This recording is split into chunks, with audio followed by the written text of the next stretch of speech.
Hello, Days Where Lies fans. This is for Tuesday, August the 19th. Please like, subscribe, and share.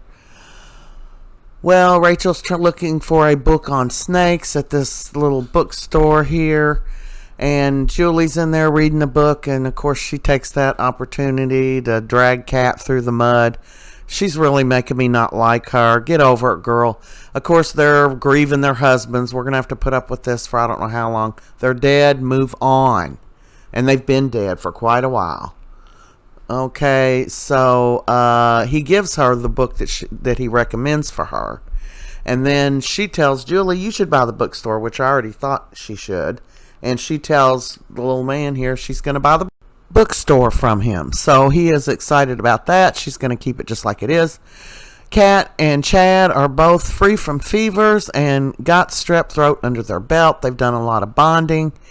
And then Kat gets a call from Marlena saying she's not coming back to work ever. You know, she'll recommend her to get another job.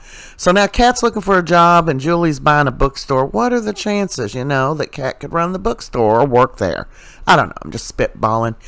Leo is friends with one of the bailiffs. He's like, can you get this nut out of my room? Give me a different roommate. He's like, no, too late. So sad. Too bad. So they have adjourned. The jury has adjourned. And Leo is the foreman and he gives him their lunch order. Don't you chimp on them chili cheese fries either, he says.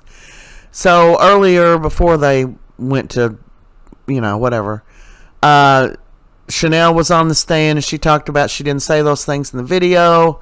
Johnny gets back on the stand and says, yes, he proved it was a deep fake, and he even has a more professional person willing to testify that it is a deep fake.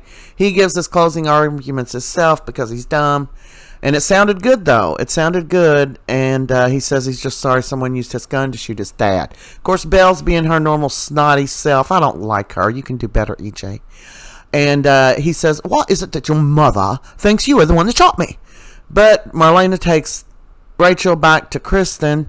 And she's talking to EJ. And she's throwing this glass ball up and down. And Marlena keeps telling her, Rachel, stop that. It's glass. Well, Rachel drops it. And when it hits the floor, EJ has a flashback. You can see the terror in his eyes. It's all coming back to him. He's remembering who shot him. And there he sees it. It is Rachel jumps back from the glass, of course, and she looks at EJ. And there he sees her holding the gun and remembers the whole scene with her shooting him. And then he looks up at Marlena, just terrified and shocked that his little niece tried to kill him. And Marlena looks back at him. And that is a wrap for today. He remembers. Way to go, EJ.